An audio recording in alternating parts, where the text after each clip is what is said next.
Welcome, I'm Nicholas Wallwork, CEO of Red Brick and PropertyForum.com.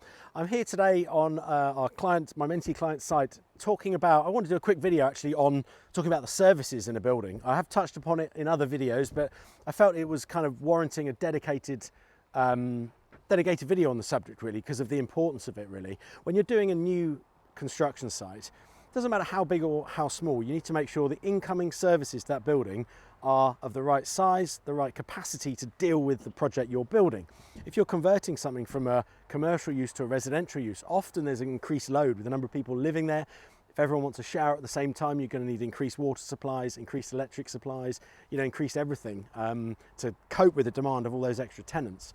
Now, I'm stood behind me here, as you can see this dirty, great big water main. It's 10 bars worth of pressure on this huge, great big flexi pipe, and this has been now dug in from the external road where it's going to come in on the utilities, the mains utilities off the road, right up to the site, and we can cut to a few incidentals of this this trench. Usually the trench is about 900 millimeters minimum to get the depth so that these don't freeze when it's freezing. So substantial groundworks have gone on the last couple of weeks on this site to prepare the trenching and the utilities and some of the waste and drainage and all that stuff that has to go deep underground.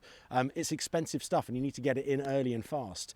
Most importantly with the service is actually connecting with the utilities companies themselves. Often, I mean, this is in extremely quickly, this water actually, one of the quickest I've ever seen on the site within about three to 3.5 months. Some of the electric supplies are going to take up till probably 6 to 7 months to get in, if not longer. So if you're only building something that takes 7 or 8 months, you've got to get it in from day one to have any chance of the site being finished on time.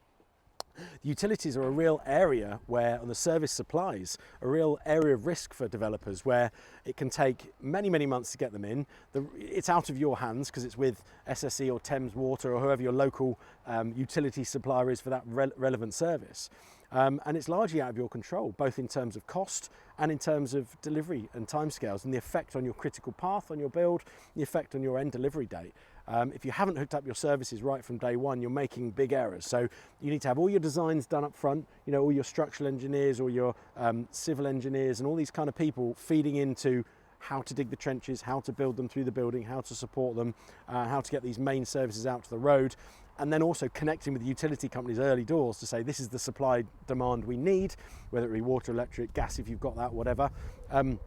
Once you've got that knowledge from those consultants, you can then go ahead and order the right incoming services for the building. But it's absolutely vital that you get that installed and ordered with the utility companies early. You can get a grip on those costs. Hopefully you won't have to dip into contingency too much. On this particular site, we needed to order a whole substation. Got about 20 grand over budget on that from what was in the original budget. Unfortunate, but we can dip in a little bit into our contingency for that on this site.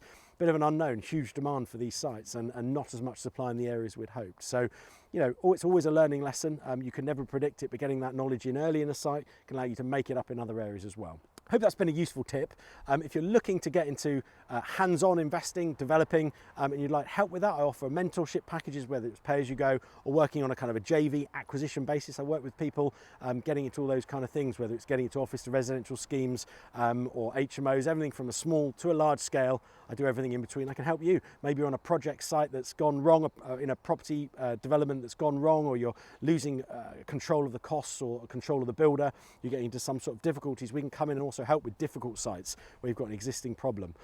If you're a hands-off investor, you could work alongside my development firm investing into us, and we go and do the projects for you and you get a really solid rate of return. So I'm out there in the industry working with various people and various investors to make their dreams come a reality.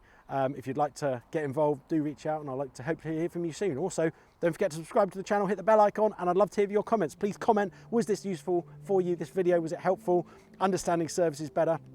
Knowing the consultants you need. I want to hear your comments and problems. What problems have you had on site with services? What disruptions that have caused? I'd love to hear your views. Hope to hear from you and see you on another video very soon.